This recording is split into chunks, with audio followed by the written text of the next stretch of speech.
This circuit is one of the biggest institutes of racing in the world. You could argue it's one of the big money three, that being the Indy 500 and that also being the Monaco Grand Prix. This completes the crown, and of course here on RaceSpotTV and iRacingLive, the second running of the iRacing 24 Hours of Le Mans is coming to you in just a few moments' time. You do not want to miss this one for today and tomorrow.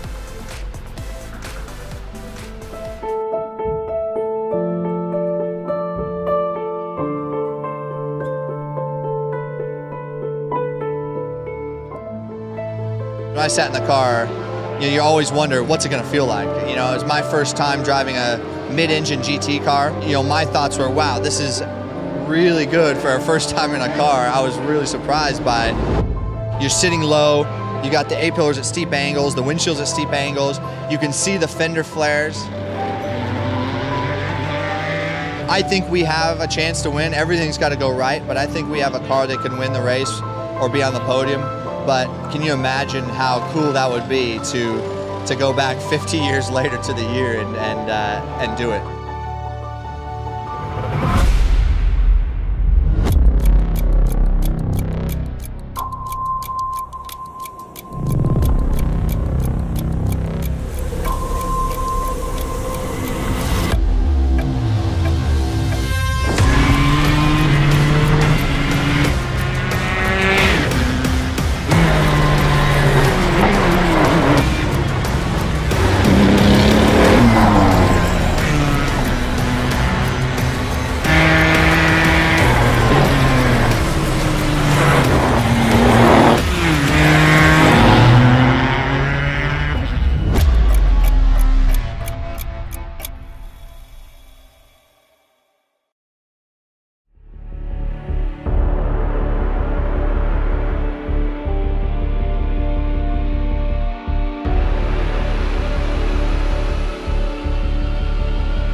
Over 1,000 drivers have signed up to take part in this most prestigious race, which will be the highlight of iRacing's Week 13 here this afternoon, this evening, and into tomorrow morning and afternoon as well. You have to remember that this circuit, all 13.63 kilometers, all 38 turns, is one of the toughest challenges that a driver will ever have to face in the world of racing today.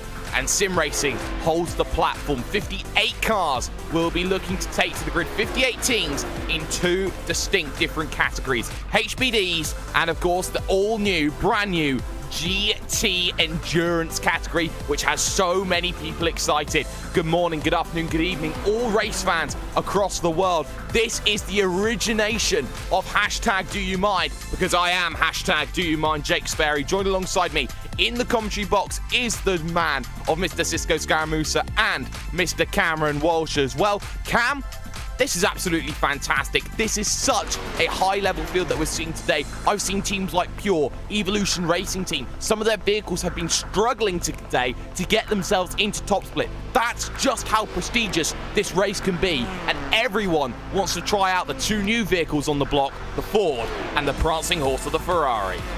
Absolutely, of course, iRacing getting a massive update as far as the years of which we're racing, and we've jumped it up right to 2017. Brand spanking new Ford GT and the Ferrari 488. It's going to be a very interesting battle in the GT battle. Now just one class instead of course, having the GT1 and GT2 of old. Now it is all just GTE. It's going to be a bit of a barnstormer here, and it's going to be very interesting. This is going to be the first big race that we've ever seen these cars perform in, and for many teams, they've been working very hard over the last 3 or 4 days to try to get these cars set up. I have a feeling that we're going to be seeing some very dramatic battles. I certainly hope that we will be seeing those battles as well. And Cisco, you have to talk about this track of Le Mans. It's long, it's looping, and it is one of the highest paced circuits in the world for average top speed. Corners like the Porsche curves, corners like Tetra Rouge, corners like Mulsanne, corners like Indianapolis and Arnage will be huge challenges for the drivers today. It will be huge challenges, Jake, and we have to keep in mind this circuit's still fairly new to the drivers out here. This is our second annual race here, and for these guys, here you're able to, get in practice while you still can, but in these conditions, in these cars, this is, especially with these brand new GTLM E-cars, it's a different experience than it was last year. And, if you're in an HPD, maybe you can remember some stuff from last year, but generally guys don't run here except for when it's the 24 hours of Le Mans. It's very similar to Daytona and very similar to the Indianapolis 500, where everyone will run this track this month alone and then not even come here for the next 11 months afterwards. So for these guys, a lot of practice went into it, but you're still going to be learning a whole new circuit and a whole new balance of power today. Certainly are. And well, Cam, there is only one title being defended here today, you could argue, and that's the one for the HPD category, because all drivers are looking to VRS Coanda SimSport to knock them off their perch. It's worth noting they're only fielding one team here today, rather than the two that they would normally go for in an event like this. For that, do you feel that there's more pressure on Coanda's shoulders here in the number 11 machine? Well, it certainly could in that VRS Coanda SimSport. It says VRS Coanda SimSport number 1, which makes me consider perhaps if they've had another car, perhaps it didn't make this grid due to just how much iRacing has pumped through this in the prototype division. I mean, it is an absolutely star-studded field all the way back down to the 29th position with the HPDs, but for VRS Coanda SimSport, yeah, it's a bit hard to defend the title when you've only got one bullet in the gun. Of course, that bullet is going to be piloted, of course, by Mac Backham, David Williams, Mitchell DeYoung, and Marty Piatella. So it's not, it's certainly not a slow car, but one simple mistake with a GTE car or a fellow prototype, and it could spell disaster. And that's, of course, why the real big teams always seem to come here with 3 at the most, but at the very least 2. So it's going to be interesting to see how that VRS Coanda SimSport car does. It's only 6th on the grid. It is here, and there are a couple of teams that are only fielding one driver here today, Cisco, although they'll need to get the fair share and they won't get that and they'll lose out at the end. 2 teams that are going to be doing themselves a favor of trying to do 24 hours on their own. No team _dash_apostrophe, otherwise no team with a very sad face. That's Martin van Loosnoord behind the wheel of that. And of course, there is also that core sim racing Red Cross team that has Isaac Price doing his job around the circuit for charity. And Isaac Price, as you mentioned, doing this for charity, very similar to what Ian Plash has done in the past at Daytona 24. But for Isaac, he just loves hopping in the car for these 24-hour races and just cruising. And for these guys, it's gonna be a real endurance test. And we say that because, they'll be able to go down pit road, maybe go grab a drink or something like that. But at the end of the day, they still have to finish out this whole race. And when you're on your own, hopefully at least he has a spotter come in to help him just a little bit, or if not, he's just gonna have to go on instinct for this entire race. And 24 hours of instinct, that can get kind of draining after a while. It certainly can, and there are so many challenges that these drivers are going to have to face. Although there is no instant limit today, every single instant point and slowdown penalty will be detriment to the race overall. Who can forget the 24 hours of the Nürburgring that we had this year, the last big major 24-hour race we had? That one came down to the final lap for the victory overall between what was Vendaval Sim Racing and the Pure Racing Team Black Machine. Today, it's going to be an all-different challenge. The HPDs are back in force, and a brand new category means that drivers have only really had a week to try and get themselves accustomed. We're just 30 seconds away from the gridding process. I think it's about high time that we see just how this grid will look.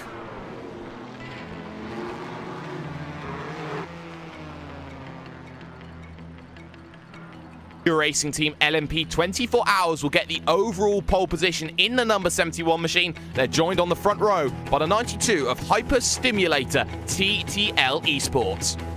Thrustmaster Movano Racing LMP will start on the second row, joined alongside by Jim Sorg Rensport, the fan favourite. Teo Martin Esports will start 5th, and the reigning champions VRS Guanda Simsport will start in position number 6. In row 4, we see iRacing Racing Team and Momo Trans-Tasman Racing, the Australian team. Row 5, we'll see a Positive Sim Racing Blue and Apex Racing UK HBD. Looking further back down then through the field, we've got some fantastic teams here, like looks of MSP Phoenix Racing, Blackadder Motorsport, Odox Motorsport Samsung, and even the likes of PND Racing. Into, though, your classes that we're going to see for your GTE, Core Sim Racing Orange have got that one there. Core Sim Racing GTE Orange, shall I say, 344.943. Torrent Motorsports will line up alongside second, 345.208. Radicals Online will start in third. Then you see the likes of Inex Racing GTE Vendaval have an all lockout on that row 3 there with the white and the blue car. Blackstar Racing Fornax and Hoytsenvelco Motorsports will round out those row 4 machines.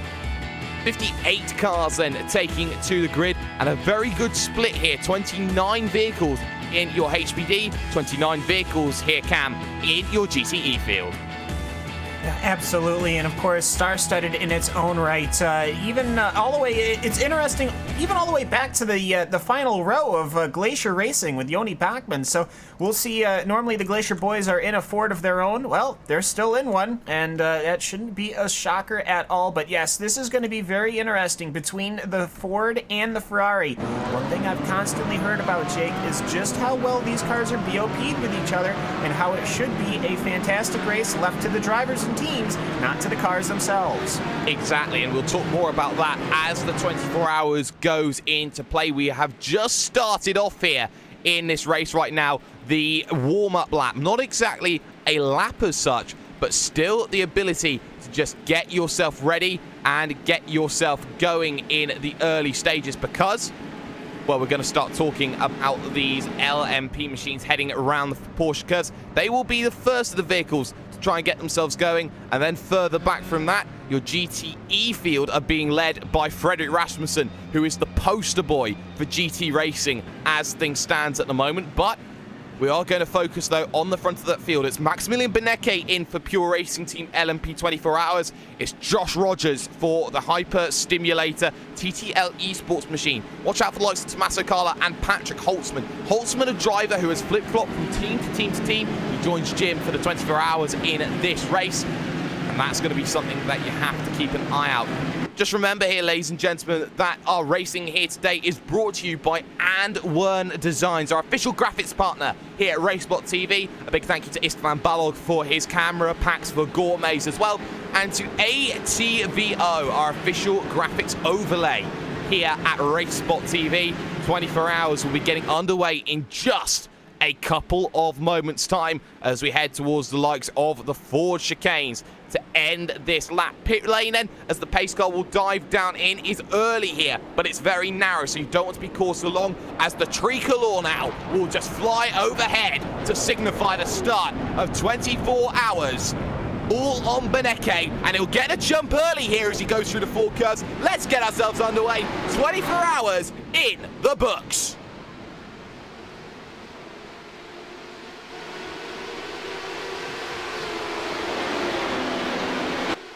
Clean start by all then. The GTE cars then make their way through Frederick Rasmussen with the advantage and has broken away with the driver of Marius Gollenbeck, who's actually got the jump there at the front. So in the early goings here, no real issues here, Cisco.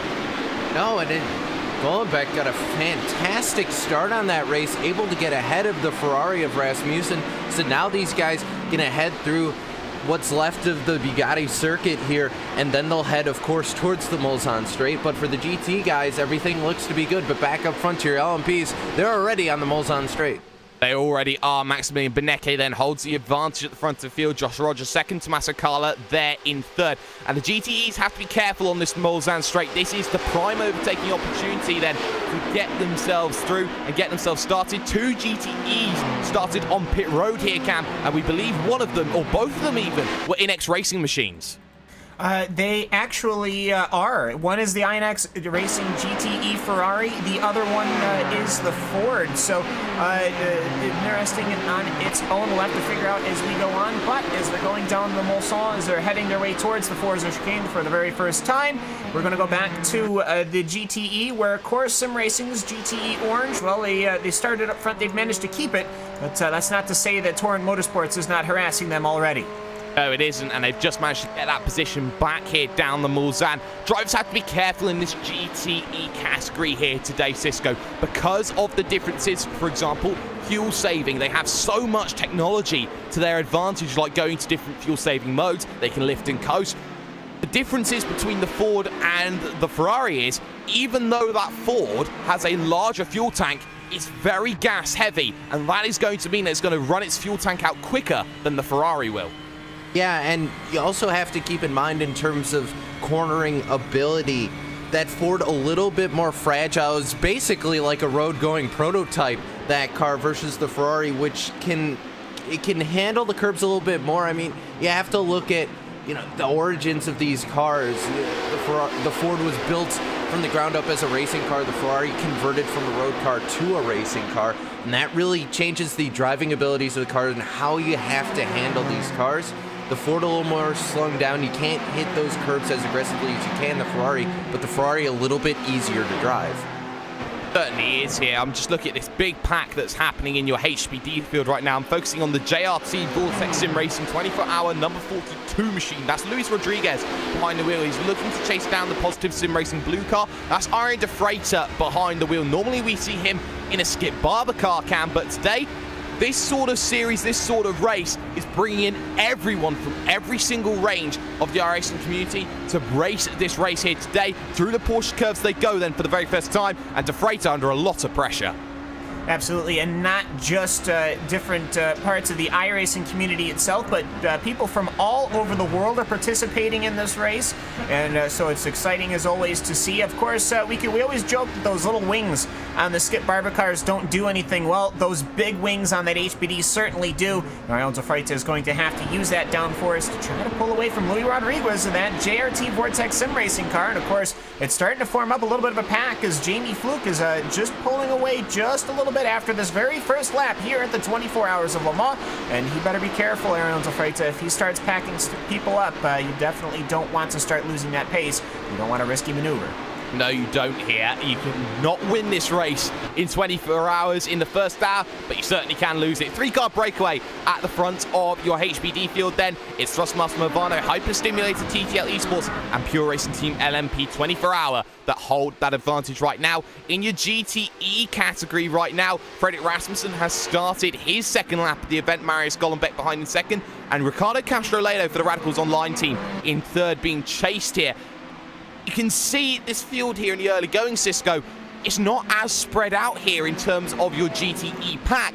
And what has to be remembered is this GTE pack is still running themselves a very, very quick cadence. They are only 7 seconds off of the slowest LMP car. Yeah, these cars very quick, and we talked about that new balance of power between, or balance of performance rather, between the GT LMEs and the prototypes. This was something these guys didn't really know up until, you know, the beginning of the week. They weren't sure how fast these cars were going to be. In the past, the GT cars really haven't been able to hold a candle to the prototypes, but now we're in cars where they're really competitive. This is actually very reminiscent of VLN a couple months ago when those guys got the Porsche GT3. That car was very similar to the GT class in that series. Very similar circumstances here. Yeah, it certainly is. Even though the cars look incredibly difficult, or incredibly different, shall I say, there is a lot of similarities in terms of pace. De Freitas just held off Luis Rodriguez, making that move into the second of the chicanes. Look further forward, though. Madison Down of the Momo Trans-Tasman Racing Team looks to the inside of Teo Martin Esports. That's Julian Rodriguez Moreno behind the wheel of that. Small train now starting to develop. And something that we don't normally see, Cam, is the Australian teams coming up to the forefront, being leaders in this event. And we see already 2 Australian teams inside of the top 7 as things stand. They are really packing a punch and showing everyone what they're made of. Yeah, absolutely. They really want to go out and get this Hyper Simulator TTL Esports. They're the first Australian team hunting down the car of Pure Racing Team, Maximilian Benecke, who's of course been leading since the drop of the French tricolor. As either way, though, this it's a good first three-car battle here. Tommaso Carla, we normally see him in the Aston Martin GT1 car. Well, that car has either unfortunately or fortunately been retired and replaced by the brand spanking new GTE cars, of course. While they put on amazing battles, we have to say progress is always happening here at Le Mans. So Tommaso Carla, perhaps with that, is up at the HPD, or perhaps he had the speed and they wanted a minute. Obviously, he's showing that. It's 1, 2, 3 right now, and not much else, as VRS Commando Simsport's quite a ways behind. They are quite a ways behind, and Cisco, I've just been noticing, looking at the hyper-stimulated TTL esports machine, there's a little bit of a bend on the rear wing around the right end plate. So when you're looking at that vehicle and how difficult this track is, there are a lot of high curbs around here, very easy just to pick up a bit of damage here and there. For the 92 machine, they're already running into issues, 3/10 the gap at the front. Yeah, and I guess there's some good to come from this. If they can get used to that now, they don't have to worry about the car changing too much, but it's going to be just a tad slower with that aero damage. It's going to be handling just slightly differently. So for Rogers and that hyper stimulator team, they have to make sure they have to adapt, and they have to keep going at it, because that damage isn't going to repair itself. It'll probably get repaired when they come down pit road, but it just starts the grueling. Damage will eventually just start to accrue on these cars, and there's only so much you can do to fix it. There is only so much you can do. Looking back, though, at your GTE field, battle going on for about position number 5 downwards. Black Star Racing Fornax, the number 7 machine. You got the likes of Core Sim Racing Red Cross, Huizenvelco Motorsports, and the Core Sim Racing GTE Silver machine, all there right now at the moment. And these four all together, all fighting right now, as we see the likes of Santeri Kalunki trying to make the move, unable to make that happen here on Niels Koch. Huizenvelco Motorsports are a team here, Cam, that are in some respects not living up to the expectation that they lived on last year. But is that really something to be expected on a team trying to build on itself? They are still doing a very good job, and being inside the top 10 in the early stages, it always puts you in position, no matter how much the gap is, to get yourself into victory positions later on in this event. Absolutely, and scary moment for Yavi Utaras in the positive sim racing orange.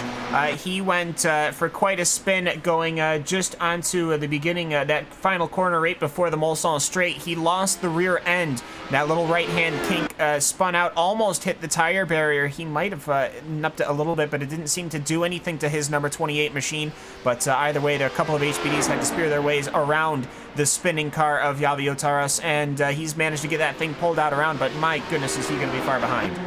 00 machine we'll try and keep an eye out on right now. Inertia Sim Racing here, who is under a bit of pressure from Trinity Motorsports and Simon Grossman behind the wheel. It's Jonas Puheka in the front of that train, of course, formerly of Glacier Racing. So as the side step aside from them for the moment, Team RSO there behind in the form of Alex Journey. And Cisco, what is it with you trying to point out the MX-5s, which you so dearly love in VLN?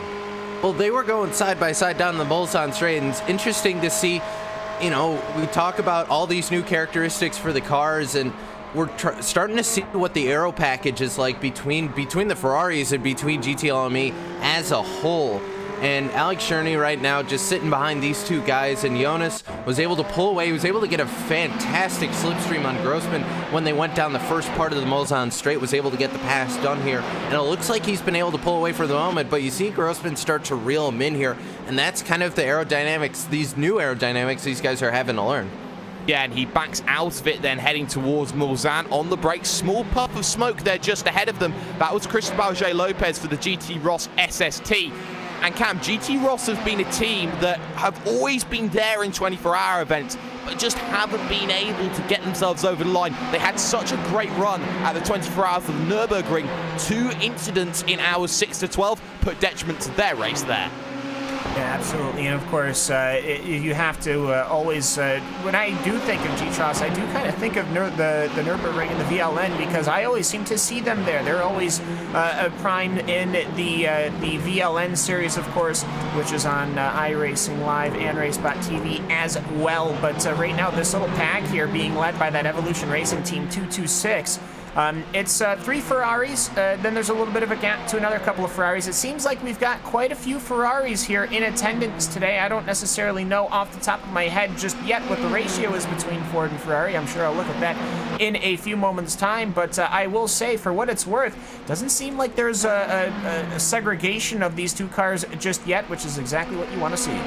Yeah, we're going to look, though, at the likes, say, of the 22 at the moment here, having a very good race of things right now. Glacier Racing has Shoni Backman behind the wheel of that one in the GTE category. Has the likes of Performance Motorsport Chassis 1 behind that at the moment. That's the 69 machine of Marlon J. McMullen here in that vehicle. So there's a bit of a mouthful for Marlon McMullen having that battle going on. And, well, Cisco, even for teams down at the lower end of this field, they are still going to be fighting their way through. Currently, as this race has stood, no retirements in the opening quarter of an hour, and that's what everyone would like to see. Yeah, and just to note, the cars that are kind of in the back right now on the tail end of your field, those are guys, they wanted to do that. That's Inex Racing GTE. Their two cars, Sturgis in one and Josef in the other one, those two guys started on pit road and they're way off the pack here. Didn't want to get involved in any sort of incident early on here, Jake. And those guys at the tail end of your field, but they're still running those cars very clean at the moment.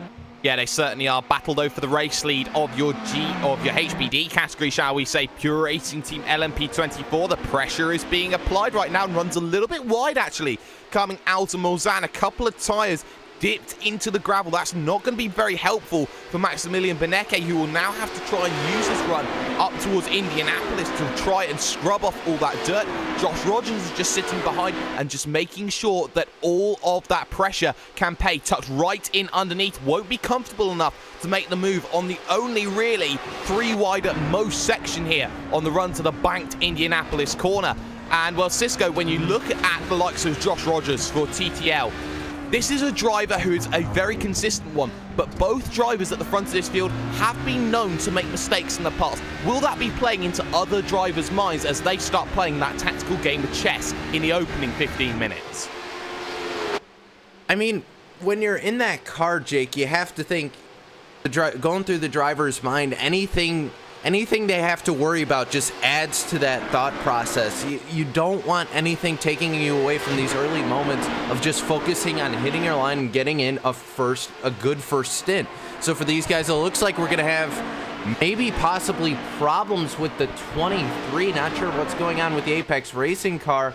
Oh, it looks like they've had mechanical issues perhaps and have to pull behind pit road. So it's starting early for the 23 team.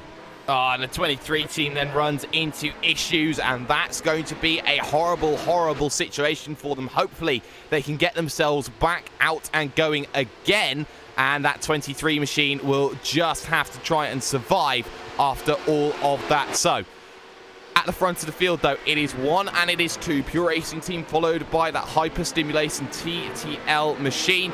And, well, for the time being, those two will look to keep together. We're going to look, though, at your GTE category right now. Fredrik Rasmussen has been able to pull out that gap. There has been a change for second, though, on this lap, because Torrent Motorsports here have lost that position, Cisco. And now in front of them is Ricardo Castroledo, the Radicals Online team. And Ricardo, of course, he's been practicing in these cars for a very long time. We've seen him a lot lately here on RaceSpotTV, driving all sorts of different vehicles. We've seen him in the Skippies, we've seen him in the GT cars, and once again hopping in the new GT LME class. And Gollenbeck, it looks like he just let him go for that position right now. Pretty content to ride at the moment. So the Ferrari, the first Ferrari, able to get into that second place. It's kind of been Ferrari, Ford for a little while here, but that's now been broken. 2 prancing horses up in the lead of your GT class. 2 prancing horses looking to gallop away at the moment here in this event. And what I do like about this event is that we see some great battles going on. The 6th, the iRacing Brazil Endurance team have just lost the position. Team Kovef here of Matt J. Farrow.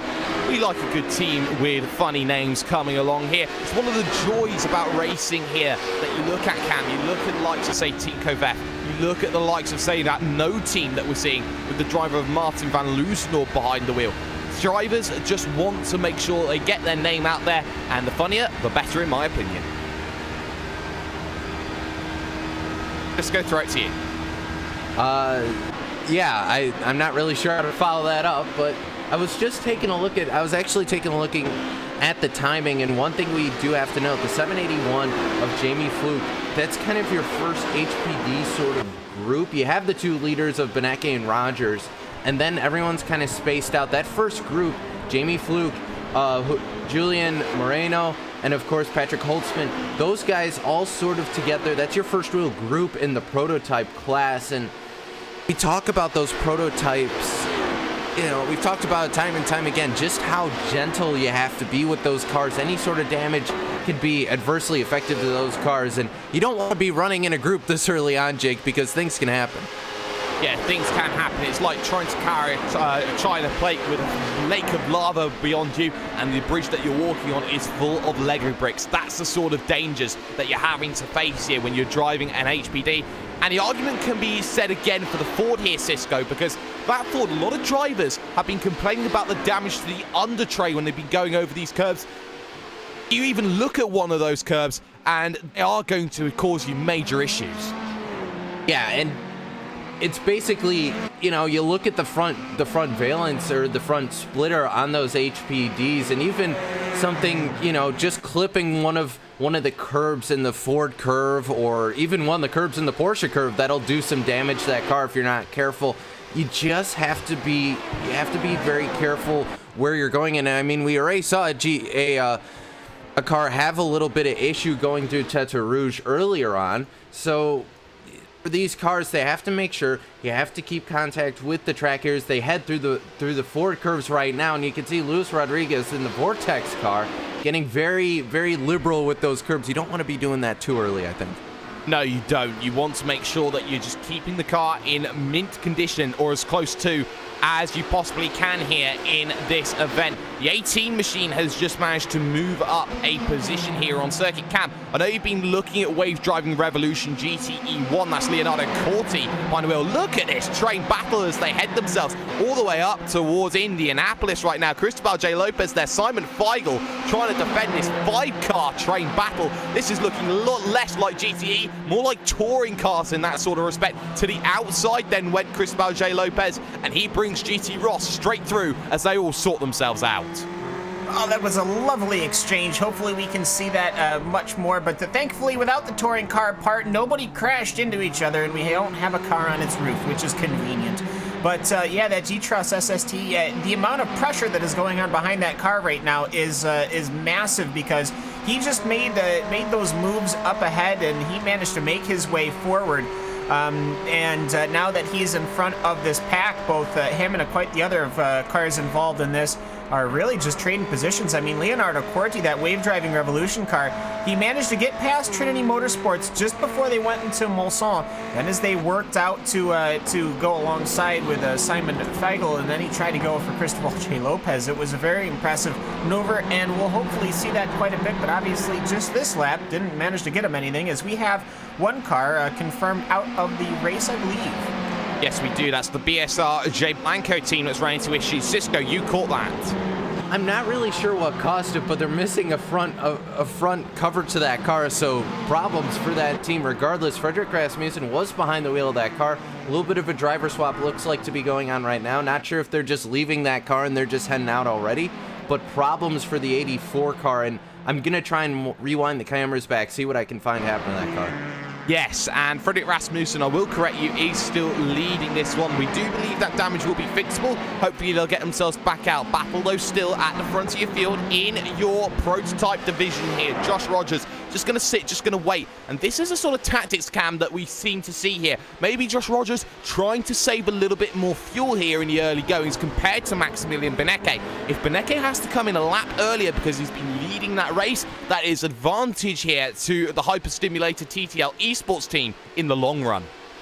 No, it absolutely is, and we'll see here just which one sort of takes precedent. Is it, as I've just saw the BSR J. Blanco incident, was just entering the Ford chicane, lost the rears, and made a heavy impact on the tire barrier. But either way, going to the front of the field as they've replaced the front nose cone. Actually, that BSR car is now back on track. But it's interesting to see these different ideas and strategies. I think for Maximilian Benecke, Joshua K. Rogers, and Tommaso Carla, I think these three guys are the ones that are running to maximum pace. They want your lap times as low as possible, which out of the three, Tommaso Carla did have the lowest lap time. But then you start getting into, well, what's the other strategies? What perhaps is VRS Quanta SimSport doing? They're on an island all their own. Iberica Racing Team in fifth, they're all on their own. And then you've got the Jim Sorg Rennsport car, and then Theo Martin esports cars, before you finally start getting into the real, quote, packs of cars, really the first one being led by Madison Down in the Momo Trans Tasman Racing car. So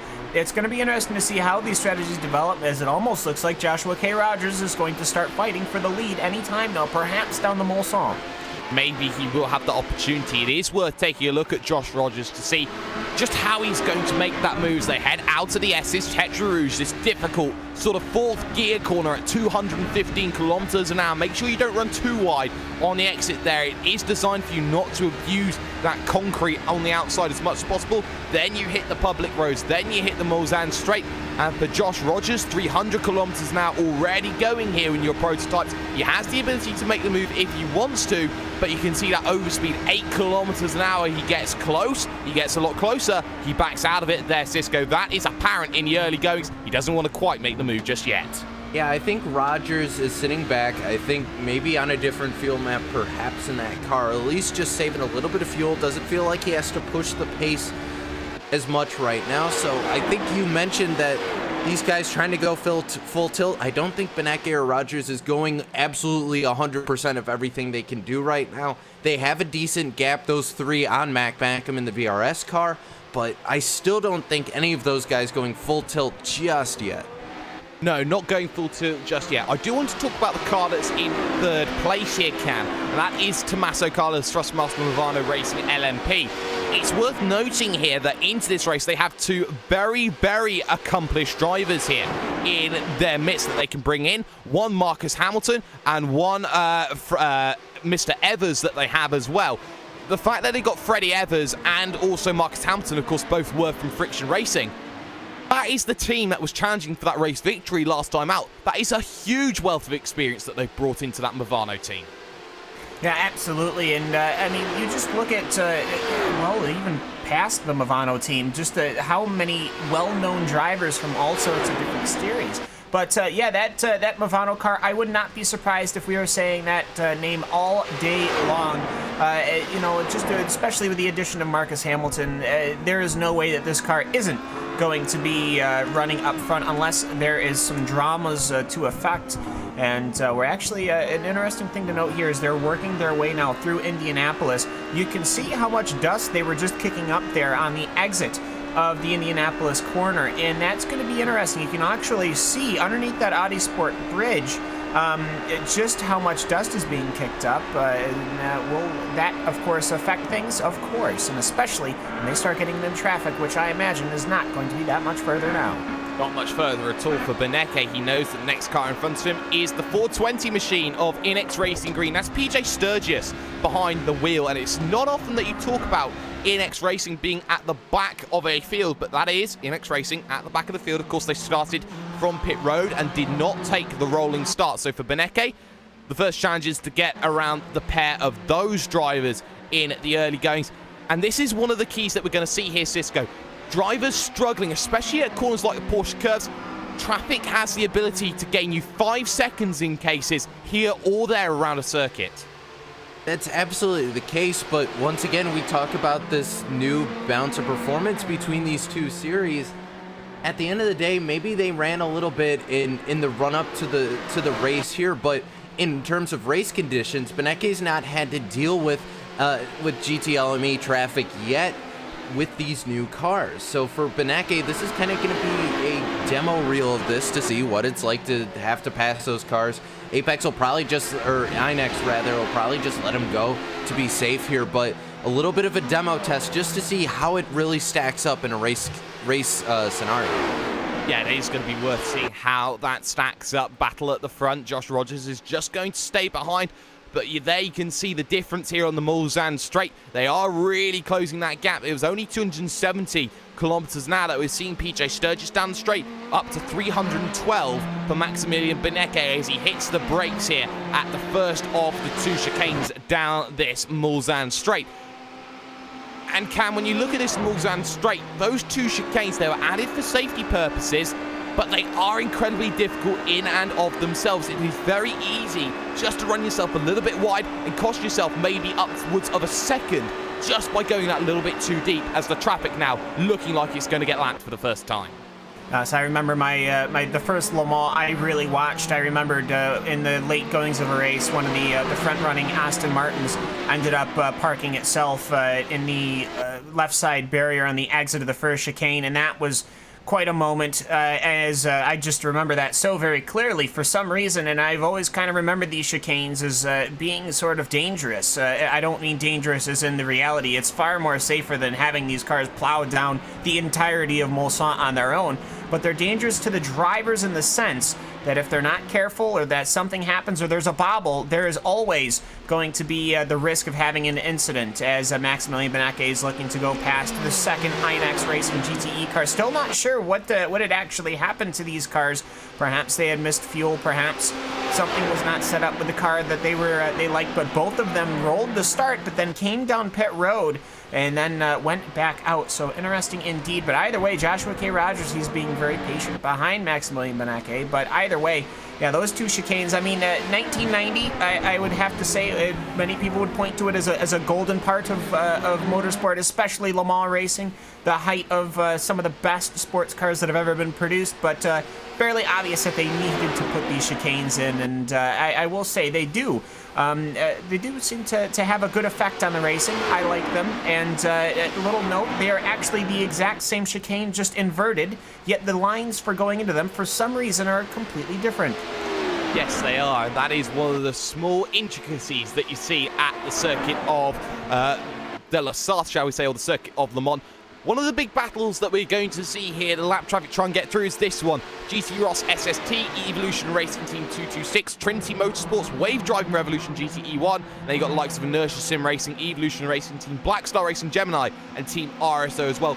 8 sort of GTE cars here, Cisco, each of which within about a second and a half of each other, with battles going on. Zachary Hanlon of the 227 machine trying to get past Jonas Puheka. They have a little bit of weaving here down straight. Don't cross the beams, boys. And you can see they are going to get close. They are almost going to touch. They're leaving no room out on the circuit, but the move is done by Hanlon as he moves himself up another position. Evolution Racing slowly starting to gain positions in this race. They're up 11 from where they started, as is the team not too far behind them of Black Star Racing as well. So Evolution Racing doing a fantastic job early on in that 227, and right behind them, Puhaka's been able to get Inertia up 7 spots, so not a bad day for those guys either. No, it certainly isn't, as they will happen to be dealing with some traffic going through, and right now, teams looking to try and get themselves back into play are all going to go through. There is going to be looking for an attempt for the lead here from Josh Rogers. He was close. He was looking to make that move into the first chicane of the Mulsanne. Not going to be close enough. Worth talking about that GTE lead, though. Corse Sim Racing GTE Orange have themselves about a 4-second gap at the front of the field right now, Cam. Yeah, absolutely. That Ferrari absolutely flying. Frederick Rasmussen, no surprises there, as he has managed to acclimatize to that Ferrari extraordinarily quick. As you can just watch him moving. You see, there's the Indianapolis. There's all that dust I was talking about. That'll be more interesting as we get to the point of traffic going through, as the HPD will obviously be taking Indianapolis with quite a bit speed. But either way, yeah, Frederick Rasmussen, you can actually, if you go onto his roll bar, you can see that lovely rear view camera. You can barely see a darn thing in it, and that's not because of how the camera's set up. That is how far and how fast Frederick Rasmussen is flying in this this lovely prancing horse. But I will say, though, he's certainly trying to be caught up. But the Radicals car, they've moved themselves up. But you're still, your front forward is that Torrent Motorsports car, Maris Golenbeck. They are still having very good laps, though they are running about 0.6 seconds slower than the Ferraris, and that might be a fuel saving. That might be fuel saving here, and that fuel saving could be the difference between one lap and another here out on this circuit today. Side by side, though, for your prototype race lead, Josh Rogers had enough of sitting behind. He's got the inside now on the run into Indianapolis, but he will now take over that position as he goes through. No team is out of the event, and that is a Martin van Loosenord behind the wheel of that machine. Hopefully we can catch that one and see exactly what's happened to them. That is not the result that Martin van Loosenord was wanting on his solo effort here, Cisco. No, and I'm going to take a look. We'll see if we can take a look at it at some point. But the 26, oh, looks like problems perhaps coming out of the second chicane at the Mulsanne. He might have just pulled it over. I can't really tell, but it looks like problems for the 26. The stops is what we're hearing. Yeah, it looks like he got a piece of the curb, but it didn't really cause any damage. I think he just pulled it over and said, all right, that's enough for me. That's enough, he said, as I'm just looking at Marlon J. McMullen getting overtaken by Team TTL and Jake Maloney behind the wheel, making that move and making that move very, very comfortably there. The 29 machine did a fantastic job of getting that through. Actually, car down onto pit road is the Evolution Racing Team 228 machine here, Cam, that I've just seen. That's Bo Cubis behind the wheel of that machine in P55 at the moment. So a very early stop. It has to be for damage, you have to argue, because you're not going to traditionally go half an hour on the tank in this vehicle. Yeah, I see some damage on the left side, right where the exhaust is, right just above the number 228 car. Coming into the pit lane is going to be getting the repairs. I actually also see some damage on the right door and the right pan.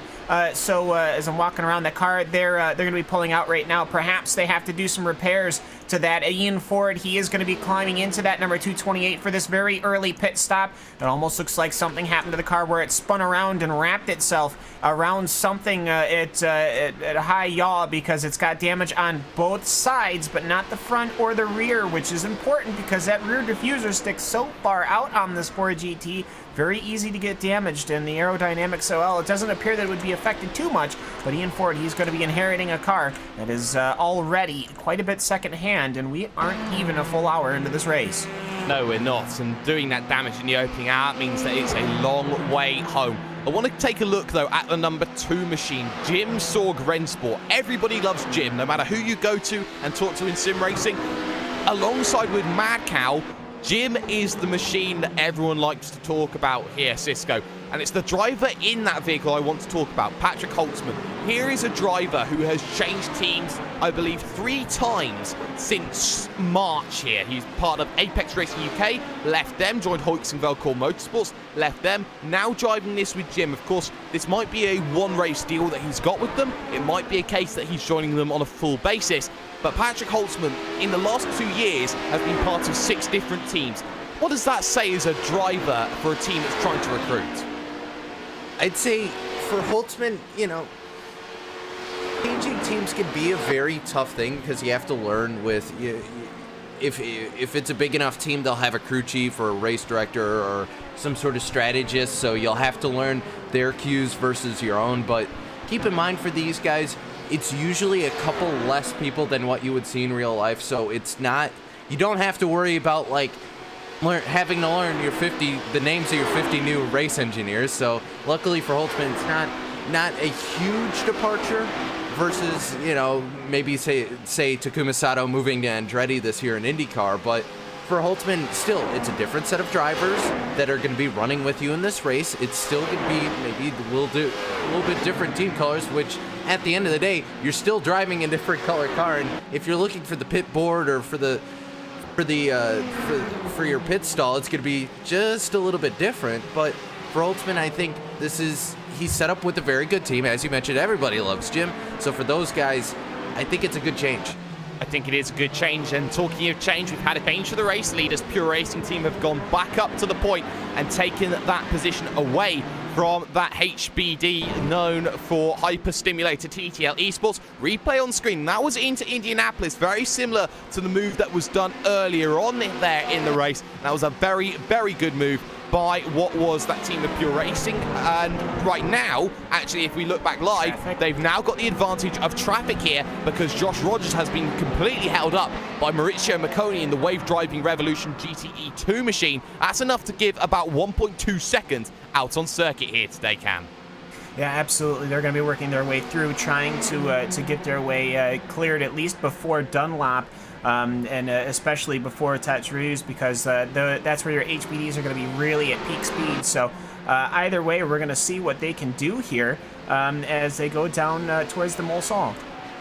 Yeah, they are heading towards the Mulsanne, and Cisco, it's a very, very good job here that we're seeing things right now, and, you know, the racing continuing on and trying to do a very good job of things at the moment. You say that, but I'm not sure Josh Rogers is a big fan of the multi-class racing right now, because it basically cost him a position. So we'll have to see, but Thrustmaster Movano right now, just sitting in traffic, a lot of traffic for these guys, and it's just getting crowded. Yeah, it is just getting crowded here at the moment. And one of the challenges that we see at this circuit here that we're looking at right now, Cam, is that you get certain corners which do certain things that other things can't really see out of these corners. Corners like Tetraroos are a huge challenge. The S's in the early goings. Who can remember Alan McNish's big crash early on? There are so many different pitfalls around here. Oh, there absolutely are, and it's always exciting just to see these cars take it. You only get to see this race once a year. I mean, it's not like they use this track for anything else other than the 24 hours of Le Mans. So just as they're driving around, it's important to see just how they're working their way through, you know, you're very, very fast, as it looks like we are going to be taking a quick commercial break here at the 24 Hours of Le Mans, speaking of fast, and we'll be right back after a few moments' time.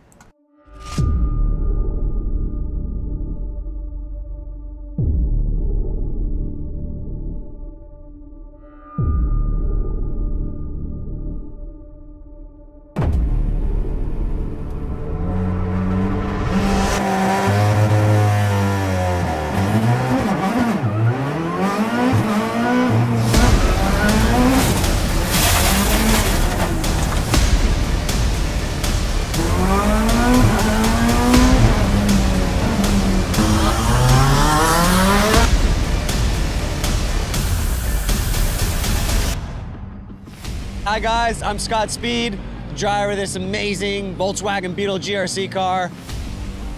I got good news for the iRacing fam. We got this coming in. I'm currently working on it myself personally to make sure that it is as accurate as possible. With the addition of dirt and now this mean car, it is gonna be so fun. And it's gonna be available free to all the iRacing members. Personally, I can't wait to get out there and race you guys on it.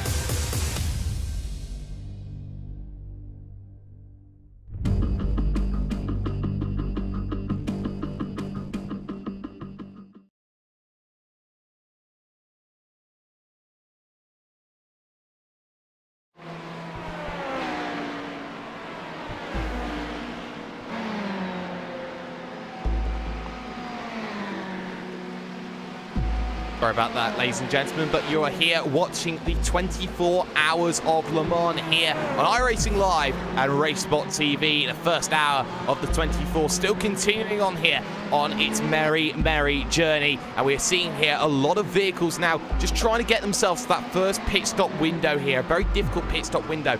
It's Jake Sperry here, hashtag do you mind, joined alongside by Mr. Cisco Scaramuza and Mr. Cam Walsh. Cisco, the early goings of this race are always going to be difficult. We just started to see traffic play itself a key role.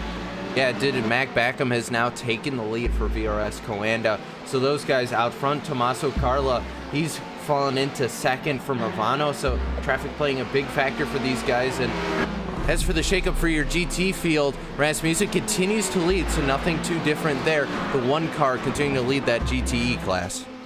Yeah, and Frederick Rasmussen, Cam, is one of those drivers who is just a godsend that some people can say. You talk about his exploits in Blancpain. He's got 4 pole positions out of 4 for that Corsium Racing Orange team. We're talking about a driver who has really come to the fold in 2017.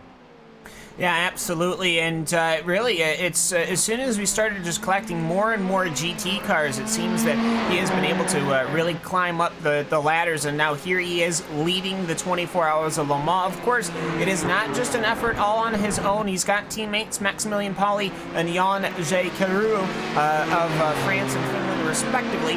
But for Frederick Rasmussen, he is having a good old day, and he's even already prepared. His visor's the same color as the car. You gotta love the coordination. Yeah, you do have to like the coordination here between car and vehicle around this circuit. And some of the drivers here getting themselves available to express themselves with a couple of liberties, shall we say, here of the liveries. And that's one of the things that you look at here, Cisco, livery design. It's one of the small perks that you just love about these vehicles here. Everyone having their own unique design and doing a fantastic job about just showing themselves just how good that they can possibly be. You know, I talked to Rachel Whiteford coming up last night after we were finished with the Super Speedway guys, and I asked her how much time she had spent painting cars. She'd painted about 7 different types of schemes just based, and she made about 3 different iterations of each design, so she was up to almost pushing 21 cars by the end of the week. So the Photoshop skills were on fire for her that week, and I have to think for a lot of the painters around the iRacing service, very similar. Yeah, very similar indeed, as we are still in the early stages then of this event. Madison down in the Momo Trans-Tasman Racing 77 machine, looking to put the pressure on Patrick Holtzman for the Jimsorg Rennsport team. They've got to get around Jonas Buhecker's Inertia Sim Racing machine. They do that without any issues at all, but it does mean that Madison Down loses about 0.6 of a second trying to get themselves around. And this is the thing, gaps open up, gaps close down again. Drivers like, say, the 5 of Iberica Racing Team in 4th position, looking to close down for the podium. Teo Martin Esports is the car that they need to deal with. Yeah, absolutely. And just as they're trying to figure out their way through, they've just gone past Cristobal J. Lopez and his G-Tros SST Silver car. As all these HPDs, the traffic is going to be the traffic, so we'll see what they can do here going through the Porsche curves as they're working their way right now towards the final couple of chicanes. They'll go around the SimRC.de Kiwi car, the Ferrari, as Mark Perez and Julian Rodriguez Moreno are continuing their way through, as Teo Martin, well, they're the cars that's up front. They both managed to get stuck behind a GTE car. That's kind of a good thing if you are Mark Perez. The last thing you want to do is just get stuck behind one singular GTE car. But either way, though, traffic starting to become an obvious factor here at Le Mans. Traffic even becoming an issue for the likes, say, of your GTE category. Simon Feigl became a little bit of a nuisance for Isaac Price and the Core Sim Racing Red Cross machine. Of course, Isaac Price doing his own little job in the early goings, but worth talking about this one here, Cisco. Position 1, Position 3, and Position 4 are all held by Core Sim Racing machines in your GTE category, and now looking for position number 2 as Marius Golombek is going to lose this one out to Isaac Price. And for Golombek, you know, I'm looking, he has the blue oval on his car, and then everyone else, for the most part, Core, that's another Ferrari, there's another Ferrari, there's a Ferrari. A lot of prancing horses early on here. So I'm curious to see, we know that Ford has a decent ability to fuel save here, so I'm curious to see when it's going to swing the other way.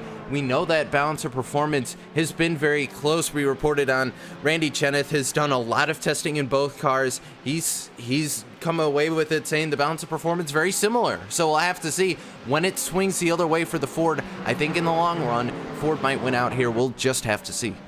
We will just have to see how that comes into play. I'm keeping an eye out, though, on Luis Rodriguez here for the JRT Vortex Sim Racing 24-hour machine here. Cam has in front of him Arjen de Freitas for the Positive Sim Racing Blue. In front of that, Momo Trans-Tasman. Trainer 4 then for position number 5 out on circuit here. Positions 5 to 8. This can be crucial. This could be a battle for your race lead later on down the line.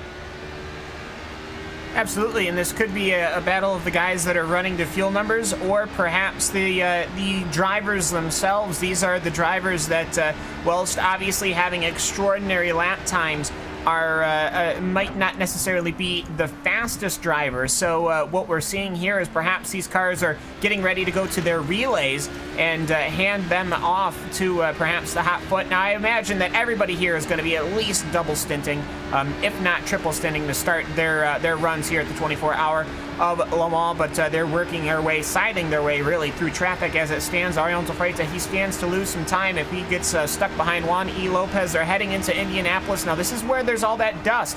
on the outside of the exit of the corner. He'll make it through, and here comes actually Luis Rodriguez. He will make it through as well. So everybody managed to play themselves out, but you can see just how that might be a little dangerous going down the road, and especially later in the race when fatigue starts being a factor. Yeah, fatigue is going to be one of the big challenges that drivers will have to face here, because they'll have to deal with tiredness, maybe getting up at 2, 3 o'clock in the morning, get into that vehicle and drive a couple of hours. When you try and get tired, that is going to be a couple of issues for quite a few people going on. And in the early stages here, you're seeing here the leading GTE vehicles are now starting to get lapped by your HBDs and your prototype field, shall we say, in terms of this. Holtzman getting around that Black Star Racing Fornax machine. Joni Heikkinen there behind the wheel. 1, 2, 3, and 4 machines go straight flying past then in the early goings there here, Cisco. And the fact that they can all get themselves through in the early goings is that's happening right now. HBDs, though, starting to come in for their first stops. Yeah, Mac Backham and Tommaso Carla both coming down. Julian Moreno, as well as Patrick Holtzman, all those guys coming down. It's basically all of your prototype field, sans Iberica. They're all heading down, heading into their box here. So I guess they hit their fuel number here. Everyone coming down, and the first stint of the race is over. It is, and traditionally the HBD can only go 45 minutes. They'll take fuel. Maybe some drivers will try and take tyres here. Maybe some drivers will not and try and go an extra 45 minutes on those tyres. I'm expecting the latter here in the early goings. Thrustmaster Movano in position here to really make that challenge to Coanda. And even though that gap was about 2.2 seconds here, Cam, when they got themselves on that last lap as Backham gets himself away, Matt Backham has absolutely blitzed away from the driver, Tommaso Carla. That is about 4 seconds there on pit stop. Is that the case of tyres being the factor? Well, perhaps. I mean, I think everything, of course, we have to remember, I don't think they can just do the tires and the fuel all at the same time. So you're seeing, actually, you're seeing some people, I think, double stinting their tires, and some people are not. Jim Song and Positive Sim Racing are going side by side on the exit of the pit road, and Ariel Tofreita will have made the position up on the exit of pit road, and neither of them, I don't think, has gotten a penalty for unsafe pit exit. So that will be very exciting if Ariel Tofreita can keep that sticking. But for some of these prototypes, you're starting to see them come out at different intervals. I think that's a difference between getting tires and fuel and just getting fuel. So it's interesting to see how these strategies play out, because of course that means that they're going to be taking tires. They might not be taking tires on the next stop, and the guys that didn't take tires will. Yes, and Patrick Holtzman there has just lost that position then to the driver of Ariel Tofreita, but he will look to try and get that back here down the Mulsanne straight. He'll be looking to make that move to the inside. He'll go, and a very, very annoyed Patrick Holtzman will get himself back up then, one more position then in this event. And that's what some drivers will be looking at here. Just how quickly can you get past the drivers that you've lost out to, that you've actually lost some time to here today. And that is going to be key in terms of this one. I also want to look at this, Cisco, in terms of your GTE field. Because there's been so little running, does anybody know if you take tyres or if you don't take tyres? Who takes that gamble? I would assume that the 1, the 14, and the 16 probably all going to be on the same strategy of some kind. Core probably going to work together on their strategy. But as far as the rest of the field, we just don't know. We'll have to see. We'll have to see what these guys decide. Certainly, I think someone's going to try and roll the dice with it being the new car. I mean, why not? Maybe you could find something. You could find something on older tires or something like that. We'll just have to see. But you know, we talk about how the HPD is very similar to the DW12 in the case of it's been raced a lot here. These guys have those setups down to a T, but for these new cars, it's a completely different ballgame.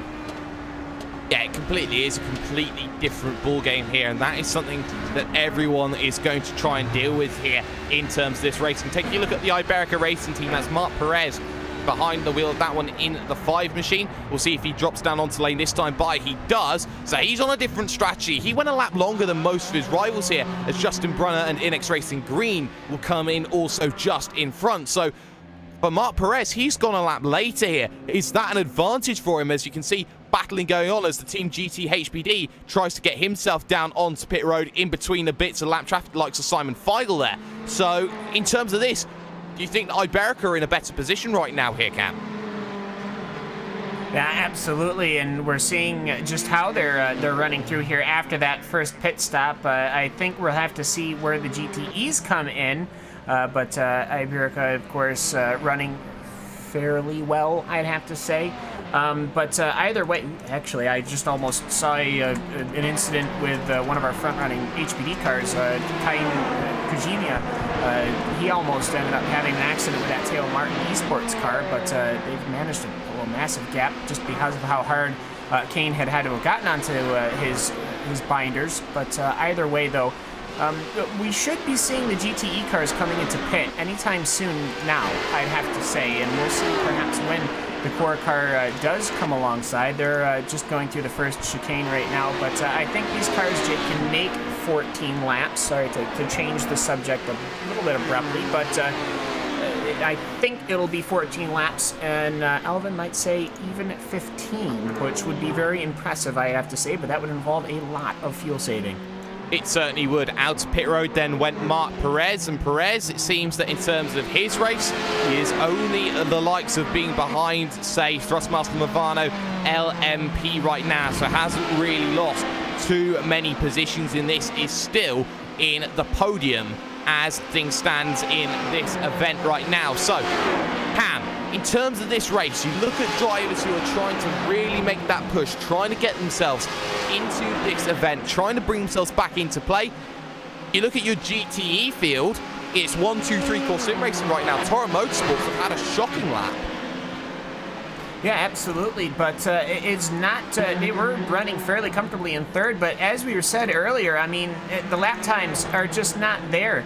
I think they must have had a bobble somewhere, because their last 3 laps was a 350.8, a 352.2, and then a 358.7, so something is befooting that Ford. Perhaps maybe the fuel levels are just not there, and they're going, all right, you've got to really save, forget the positions, you've got to save the fuel to make it to that 14-lap pit window. But either way, though, we'll see here as now Black Star Racing is coming upon the scene, and that means that he'll have lost 2-3 positions at the end of it, is that Ford going quite slowly. It is going quite slowly, and a change of position. Black Star Racing was trying to go to the outside. There's no room to make that there. He's going to wait then as he sees he's maybe kicked that one down into a lower level that you could say in terms of fuel saving. So in terms of Marius Golombek, he's having to save quite a bit. Heikkinen goes straight past, and Joni Heikkinen then moves up into 4th position in your GTE field as they are heading towards that pit stop window. Keep an eye out on the #1 machine, Frederick Rasmussen, at the helm of that one for the Core Sim Racing GTE Orange machine. Rounding the Porsche curves for the moment, we'll see whether he will drop himself down onto pit road. Only has a couple of corners, and after this right-left, we will see whether he will turn it right instead of turning it left-right, shall we say. And the answer is going to be he'll go for 15 laps here, Cam. So that's going to be the key indication in this race. They're already going for it right now in terms of the racing. Absolutely, Frederick Asmussen. He has locked himself away for 15 laps, and I think it's a fair strategy. It's really easy to do the math when you're doing 15 laps a pop. I do think that there does have to be an element of fuel saving. If there was fuel saving, though, I don't see it. His very first lap was a 348 flat. He's running 349s right now, but of course, I have a feeling at the start of the race, obviously, everyone's quite faster, as we do have some GTE cars in, as it is the Black Star Racing Fornox car, and the Touring Motorsports Ford pulls alongside, going through the pits, trying to make some space. They make a little bit of contact in pits. Now, gentlemen, this is the pit lane. You can't be fighting for position here, but either way, though, as Joni Heikkinen, well, he lets him by so he can pull into his pit stall. Very interesting, but I have to say, they didn't want to risk a collision, because nothing, I think, would be worse than making a collision on pit lane at the beginning of a 24-hour race. And here comes D-Tros SST's GTE Ferrari. So we're seeing both Ferraris and Fords coming down pit lane. Yes, we do. So both of those vehicles look to come down onto pit road then in the early stages. Very interesting there. It looked like to me that Golombek almost overshot his run down onto the brakes. Heikkinen was very early and very conservative, and that's the issues that you get going down onto pit road here. You've got to make sure that you are safe and you are calm when you're trying to deal with those sort of things here, Cam. It was a very aggressive move down onto pit road, but it's one that has worked out for them, it seems. Yeah, it was something like you would see in NASCAR, where somebody's coming in gingerly down into the pit lane, and somebody else is just on max attack.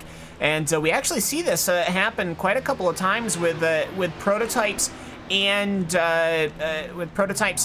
regular traffic. The regular traffic is just coming in, getting it serviced.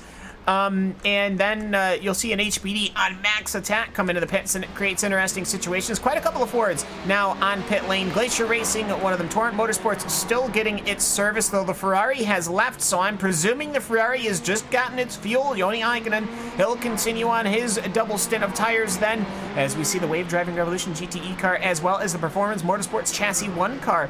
So a bunch of Fords coming in, and that could be indicative of how the Fords are doing with their fuel.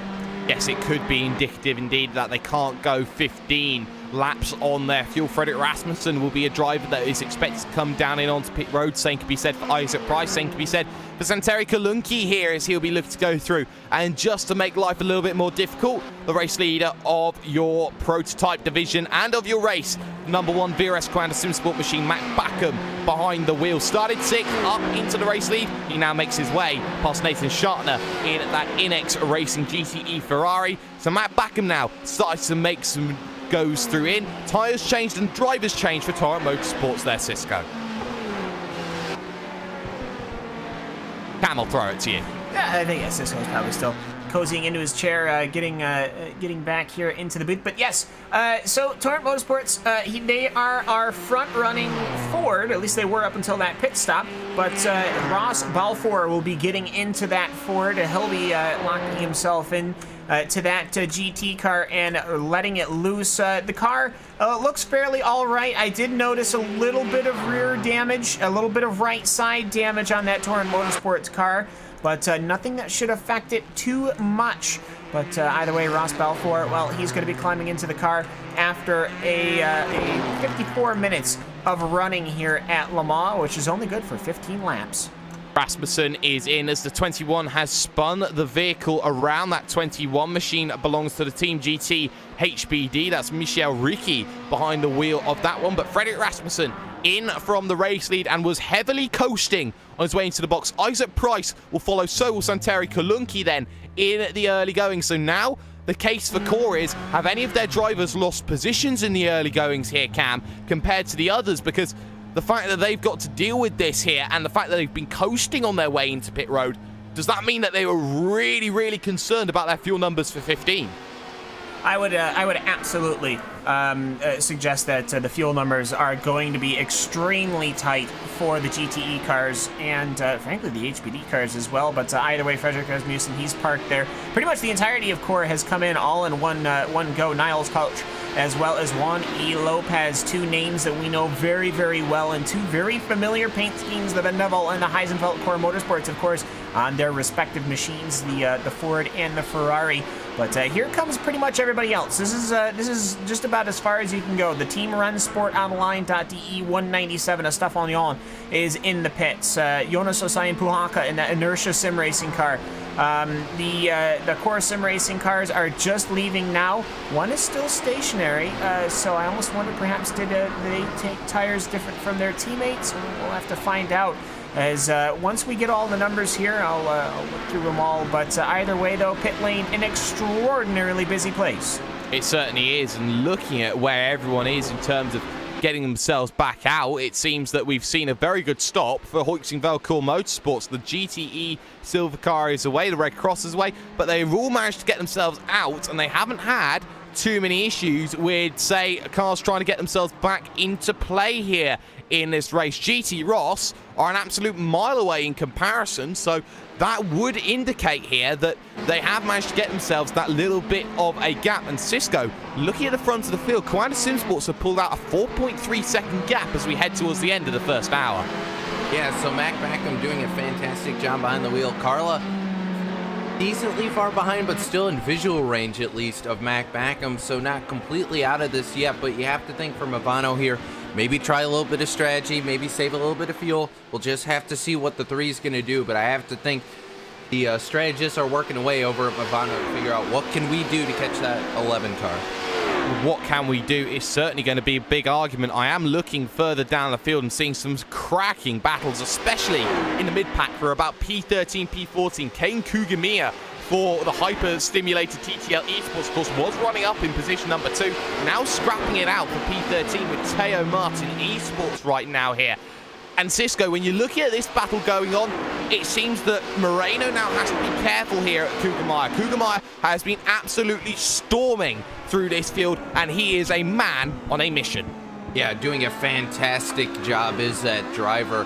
And you have to think, you want to, you know, he has the opportunity, Jake, here to push the envelope to try and get as many positions as possible, but at the same time, he can only do so much.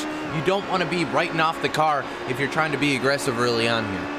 Yeah, he is being quite aggressive early on, so he may be being a little bit less conservative on the fuel. Right tucked up underneath as they head towards Indianapolis, the bank left-hander. Small right makes braking incredibly difficult at this corner when you're trying to deal with it, Cam, because the moment that you try and hit those brakes, it is going to be one of those circuit moments where the car can go any which way heading into that corner. Let's go, throw it back to you. And yeah, it's just those, you know, we'll have to, I'll just step away from that point right now, because I was actually looking at the battle. It was actually a car coming off pit road, sorry, flashed up on my screen. It was Marco Archidiacono just came off pit road for the Wave Driving Revolution team, and that's one of the teams they're doing fairly decently well here, Jake, but not up in the top group. And I mean, it's hard to look at the GTE field without looking and seeing all 3 Core Sim Racing cars up front. And then, well, it's not a Core Sim Racing car, it's a Core Motorsports car. And fourth and behind the wheel, that is now Scotian. We've barely talked about him all day, Jake, and he's just been kind of silently, hey, I'm in fourth, just doing Niles stuff. Yeah, he is here, and the driver that you were looking at was Marco Archidiacono for the Wave Driving Revolution team here. Cam, something I am keeping an eye on here is this battle on circuit for position number 5 out in play right now. Momo Trans-Tasman versus JRT Vortex here, the 77 versus the 42. Luis Rodriguez is here, and now is going to be a case of how do I fight my way back into this, because there are going to be distinct differences here in the early battles. They are half a minute already, though, off of the racing. Positive Sim Racing, though, under a lot of pressure. Here comes SimRC.de Strawberry with Tim Bertie behind the wheel, and will look to take 1 position already as they head onto the brakes. Yeah, absolutely. As I think perhaps something has happened in Tete Rouge with the number 10 car. As looking at his Theodox car, yes, they are stationary. As I just flashed over to my map, I'd seen the alert that something had befallen that car. It's okay, though, so ignoring that they've gotten underway, going back to the number 42 car of Luis Rodriguez. He is closing in on Madison Down right now, and then you've got that another pack of Tim Bertie and Arnold Faita behind. So either way, this HPD battles are really coming along, and it is going to be very interesting to see just how this race develops. Now, both cars that we're watching right now, Madison Down and the Momo Trans-Tasman Racing number 77, and Luis Rodriguez of the JRT Vortex Sim Racing car, both had come into the pits at the same lap, but the JRT Vortex Sim Racing car came out of the pits 4 seconds faster than the Momo Trans-Tasman Racing car. So obviously not quite sure if that was just the speed of Gecko or how perhaps they had gotten the fuel. But either way, though, that JRT Vortex car doing a very good job getting its way through, and now it's pursuing still Madison Down. Yeah, and it's pursuing Madison Down very, very quickly as well. So in terms of that battle, it's still doing a good job of things, but something I am trying to keep, you know, tabs on in some of these battles is these trains that are forming earlier and further down the field. I've been seeing cars of 4 or 5 trains just picking up. I've been looking at that Team Kofef team right now. They're up 14 positions, Cisco, the early go. And Cam, you seen something? Yeah, Madison Down has just, I think he might have lost his rear suspension now. They were going into, I believe it was Mulsanne, as actually on the exit to Indianapolis, there was an incident between Luis Rodriguez and the Madison Down Momo Trans-Tasman car, and I believe that prototype has suspension damage. He managed to clip right into the right rear suspension parts of Madison Down as they were going into the corner. It looks like Madison lost it going into the corner after Indianapolis, and really the Vortex car had nowhere to go. Well, it seems that he was struggling even before Indianapolis. So I want to take a look back to, say, Mulsanne hairpin here, because that's a really weird one. It seemed that it was 1, then it was 2, and oh my word, Madison Down has just gone and spun the machine around. So he's done that one heading out, and he will have to come down onto pit road surely in the next time. We're not going to be able to get a replay of that one, but Madison Down is struggling here, and that is going to be the end of their charge. Get it onto the lane as quickly as you can. Run it off circuit or do anything you can. Cisco, that is a disaster for Madison Down. Yeah, and that car, he's just fighting it, just trying to get back to the paddock. That car is destroyed. I mean, the right side of it, you can see how the wing is already warped, and he's just trying to fight the car down to 60 kph, 37 miles an hour onto the pit road here, and you have to think there's going to be a lot of repair in order for that Momo Trans-Tasman racing car to be able to get back out on track, and I have to think there's going to be some damage in that car they won't be able to fix. That'll just start to accrue. Yeah, it will start to just get worse and worse and worse. And talking about getting worse and worse, we do have an update then on the vehicle that was struggling at Torrent Motorsports. They've pulled it behind the wall and called it a day because Cam, they had some under-tray damage. That's what we were seeing from them. They were really struggling with under-tray damage. They lost 8 seconds on a lap because of that damage. They tried to get it repaired, but obviously it's done something a lot more internal to that vehicle, and as such, they've had to pull it behind the wall and say race done. Yeah, absolutely, and that is very unfortunate. We've had a couple of retirements, but yeah, it's just it's unfortunate to see. I see that that Torrent Motorsports car sitting all the way back in 56th position. No bueno there. The Evolution Racing Team Australia car, though, the 228, that is actually back on track, which is nice to see. But either way, though, they're going to be quite a couple of laps down. So it's going to be interesting to see how these cars are adapting to their situations as they befall. But either way, though, this track can be quite the track to chew cars up and spit them out, especially if you are aggressive on the curbs. Yeah, you can be very, very aggressive on the curbs in the early goings. But of course, we are over an hour here in RaceSpotTV, at RaceSpotTV even, shall we say, in the 24 Hours of Le Mans. It's time for the traditional update that we get. Do you mind? We're broadcasting here. BRS Grandison Sports, the 11 machine is up at the front. 3.3 seconds the gap between them and Thrustmaster Movano Racing LMP, that 3 machine that we're seeing. Iberica Racing Team are in position number 3 at the moment. Jim Sorg Rennsport, currently the car in 4th. JRT Vortex Sim Racing then, that is in that big scrap. Positive Sim Racing through, so is SimRC.de Strawberry. They saw the Strawberry in 5th, 6th at the moment for Positive Sim Racing. JRT Vortex then in 7th. 8th position right now is the Blackadder Motorsports 167, and then behind that you look at the likes of, say, SRT Esports in position number 9. Rounding out the top 10 at the moment, though, is Team Co-Fef here right now. And Cam, I'll give you the honours of going through your GTE class. Absolutely, and well, it's been a Core Sim Racing storm. It's 3 Ferraris, position 1, 2, 3. It's a GTE orange car with Frederick Rasmussen. He's been leading since the drop of the green. Core Sim Racing's Red Cross effort. That is, of course, piloted right now by Isaac Price. And then not that far behind, it is the Core Sim Racing GTE silver car with what appears to be no silver on it, as Santeri Kalunki is the one piloting that car. It doesn't go that further behind, though. Most of these cars are fairly, are only really separated by maybe 5, maybe 10 seconds a pop, so it might seem spread out on the track, but really it's still close battling throughout. The position number 4 will go to Heisenfeld Core Motorsports, and then Vendeval Sim Racing White will be in 33rd overall, which will put him into 5th in GTE. The SimRC.de Kiwi car will be in the 34th position, or 6th position. Team RSO is going to be in 7th in GTE. Inertia is going to be in 8th. G-Tros SST, who we saw really putting some fighting with many other cars over the course of their first stint, is currently in the 7th or 8th position, and that's the top 8. I'm gonna need you guys to finish out my the recap. Yes, and well, 9th position then, as things stand, is Inertia Sim Racing, and GT Ross SST will round out the top 10 then in those early goings here. So drivers now just trying to make those pushes, trying to get themselves through here, Cisco. And what we are seeing here in the early stages is teams struggling to get around a few lap traffic. Drivers like Patrick Holtzman, I've seen, had some issues. Positive Sim Racing Orange are looking to try and battle with that BSRJ Blanco team that have managed to get themselves back out on track again.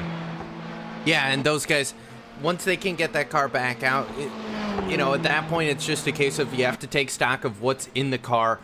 How is it handling up to this point? We're past an hour into this race, Jake. You have to see what kind of damage has accrued on that car, what's going to be the problem, and where, and, you know, kind of take stock of that whole car. So we'll have to see what those guys are going to have to do. Yeah, and well, now we are seeing here just how these battles are going on, but we're going to step aside after the hour here, ladies and gentlemen. We'll be back after this.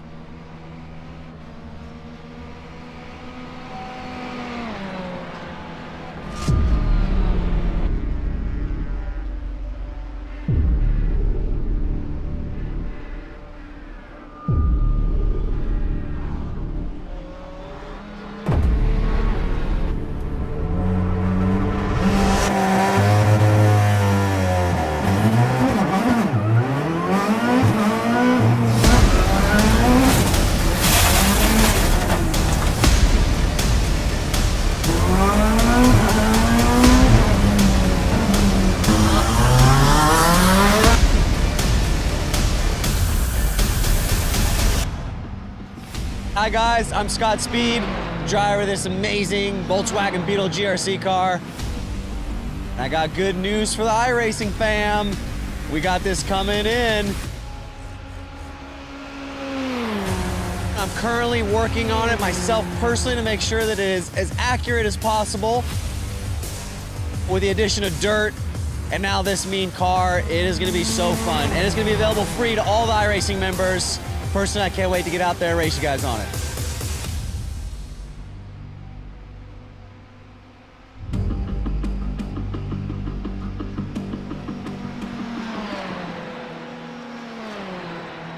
Introducing a whole new form of racing to the best online racing simulation in the world. This is Dirt Racing on iRacing.com.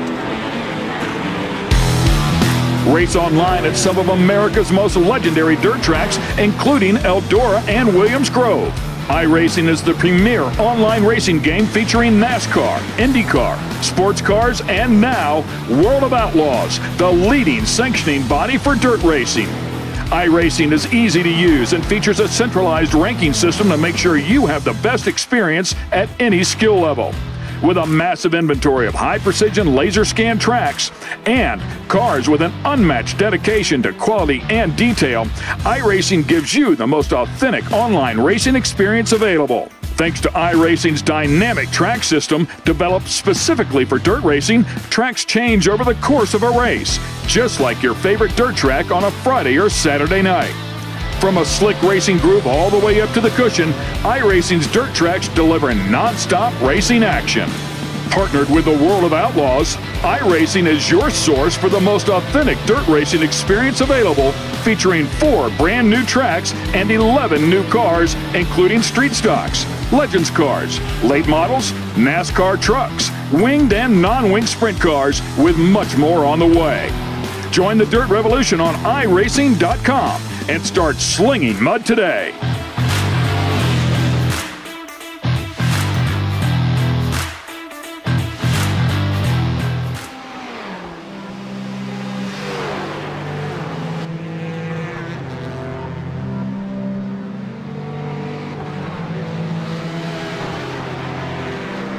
Welcome back, ladies and gentlemen, to the 24 Hours of Le Mans. We're just over 1 hour here in this racing event. And well, the timers keep on changing and the battles keep on going here around this circuit. Core Sim Racing GTE Orange in a battle with Hoyksingvelcourt Motorsports in your GTE category right now. That one a little bit spaced out. Gap at the front is up though to 20 seconds between VRS Squad Sim Sport number 1 and the Iberica Racing Team machine in second position. You're watching this on RaceSpotTV and on iRacingLive. I am hashtag Do You Mind Jake Sperry, joined alongside by Mr. Cameron Walsh and Mr. Cisco Scaramusa. Cisco, battle going on between SimRC.de Strawberry and the Positive Sim Racing Blue Machine. Battle for P4 out on circuit. The gap when they last crossed the line, 0.4 of a second, but of course that gap has been opening in the last lap or so. Yeah, Positive Sim Racing Blue has done an excellent job to try and pull away, and we're starting to see the dust kind of accrue over in Indianapolis. You see it get flung up there, but Tim Birdie, he loses time, I think, on the straights, but he's been gaining time in the corner, so I'm wondering if the aero package a little bit different is now the Positive Sim Racing car going to jump to the right-hand side of drivers, right of Mehdi Kaidasoja in that Ford GT in front that's now behind him, and both of those guys able to get around each other fairly easily. It looks like Tim Birdie's actually going to get held up a little bit, so SimRC.de car finally going to get past there kind of towards the end of the curves there, and then that's kind of allowed that 6th place car, the SRT eSport the 333 of Bryant there, to close in on the SimRC.de car. Yeah, all looking to try and close as they make their way through. A driver like Maxime Briant then trying to get himself through on the SRT eSports machine. Cam, something that we are seeing, of course, with all the dust kicked up, is that we're also going to be looking to see that track rubber in as time goes by. That makes the surface a lot more slippy for certain drivers. It sort of works like an arc. You get to the top of the peak, about 50% grip here on this circuit, and it feels like you are driving on what is basically the stickiest surface known to man. Get yourself, though, a little bit further on that, it feels like you're driving on ice. Yeah, certainly, and especially with that dust getting all kicked around from the HBDs, especially around that Indianapolis area. But either way, though, it's just as the track develops, we'll see here just which drivers seem to be able to take to it. And you got to remember, these cars' setups are so wildly different between so many different cars and types of drivers and types of setups that they're comfortable with, that some may come into its own on the as the track rubbers in, and some will slowly fall off as time goes on. Yeah, it certainly will. Just look at this battle here in your GTE category going on, Cisco. It's Fabrice Cornelis behind the wheel of the Vendaval Sim Racing Proto machine. In front of that one is going to be Dustin Hickman of the SimRC.de Kiwi to the inside, and a little bit of argy-bargy between the two. Looked like there Hickman wanted to make a turn but didn't make it in the end. So in the end of that one, Cornelis gets himself +1 on a position. Yeah, Cornelis a little bit of a dive bomb, but he made it work. So for Hickman, he's going to lose out a position, and Cornelis going to continue to drive away, or at least try to pull away, but now the slipstream may be going to go in favor of Hickman. We'll just have to see as they head down Mulsanne towards the second chicane. Yes, here, and we've still got battles like Johnny Gawindi in front versus Jared Filsell here. That's Harrop Trans-Tasman versus Jimba Itai Lamont. So in terms of those two battling right now, it seems that Jimba Itai is looking to try and get themselves here into this battle here. And for Filsell here, he's got that gap here, but it's not much here, Cam, that you're looking at here that he has to work with. Yeah, absolutely. And just as they're going through, I mean, well, Kalunki is definitely, of course, one of your fast drivers, and I think that he's trying to get himself at least sorted out enough to the point to where he's comfortable. But it seems to be a bit tough in the first hour and a half that we've seen. But either way, well, actually it's an hour and 15 that we've seen. But either way, it's just hard to sort of settle in, isn't it? Especially when we've had a little bit of issues that we've had, and of course with that pit stop cycle, to see just where everybody's lying. Either way, it's still VRS Sim Sport #1 prototype in the lead. It's still that Core Sim Racing GTE Orange in the lead there, but everything else outside of that has seemed to be flipped on its head. Oh, crash on the 94 machine. That is Harrop Trans-Tasman getting involved in a very, very big one, and that is Arnage, if I'm correct there, just tags the Team RSO LMP2. That's Christoph Dittmann there, who was a lap down. So the pair of them coming together, lap traffic, Cisco, it becomes an issue. Yeah, and that was a little bit too much. I don't really know what gap he was going for there. He tried to get to the inside. It was just too little too late. I think if he had waited, he might have been able to do something on the exit of the corner, but just way too early. Way too early indeed, and Phil Sell in a lot of issues because he's just spun it again in the Porsche curves and has almost lost it for a third time. There's heavy damage on the vehicle. They will have to drop themselves down onto pit road. So they've got to be careful here. They've got to make sure that they get themselves safely down onto pit road and as quickly as they can. And in fact, no, he's going to continue on. He doesn't feel that the damage is enough right now here, Cam. Well, I mean, he should think it's enough. I mean, the car obviously had some rear suspension damage. I see one prototype coming in, Mindtrick Motorsports Black. But yeah, that Harlock Trans-Tansman team, we saw this incident right before where he had that damage right on the rear suspension. He seems to be fighting it, but he wants to at least continue as Gerard Filsell will continue to go through. And we'll see exactly how they manage to perform with that car going forward. But obviously, with that damage, any spin like that can certainly collect somebody else. Yeah, any spin can collect someone else, and that is something that drivers have to be careful with, especially Matt Backham at the front of the field for the VRS Coanda SimSport #1 machine here right now, Cisco, because for him, he's got that gap. He doesn't have to worry now towards the end of the race. He can continue to extend it if he wants, but he's got to get past every piece of traffic as quickly as he can. Because he's got to get around that traffic as quickly as he can, he knows that he can't afford to make one wrong step at any given moment. Yeah, for Mac, I have to think here, though, because he's kind of on his own, at least for the moment, he doesn't have to worry about cars too far behind him. Mark Perez is the first car right behind him in the Iberica Racing Team car. He's fairly far behind. It's, I mean, relative, he's showing 22 seconds. So I think for Mac, it's just easy pickings right now. He doesn't have to worry too much. Just don't make a dumb mistake and you'll be fine.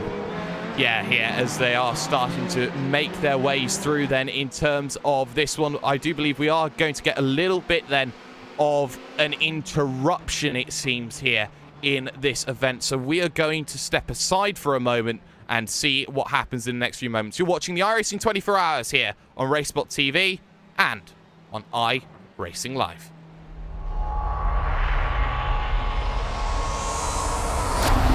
There are 3 different paths if you want to call yourself a world champion of sim racing.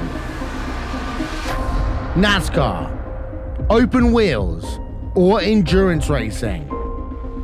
But no matter which one you take, you can guarantee that the journey will always be tough, which few will ever complete.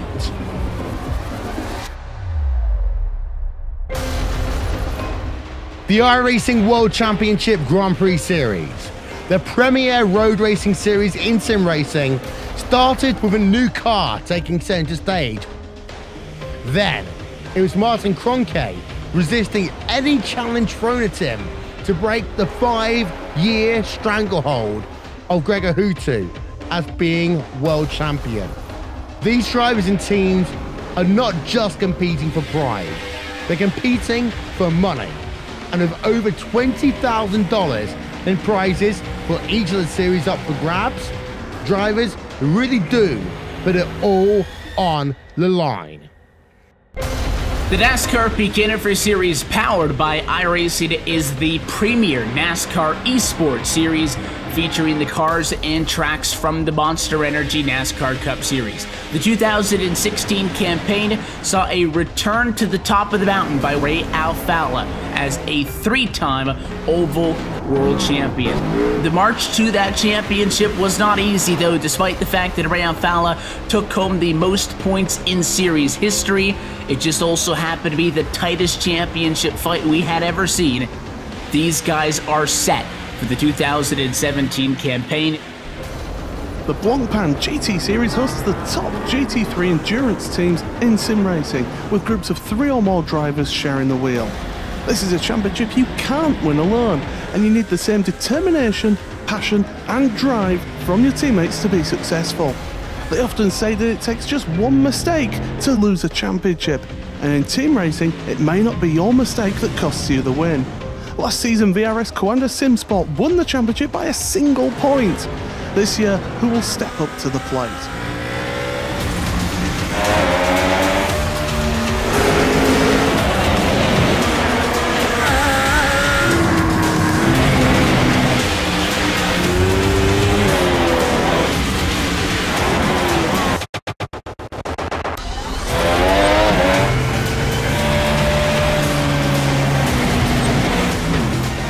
These are the iRacing Esport World Championships, the pinnacle of sim racing competition. Catch it all season long with live coverage on iRacing.com/live.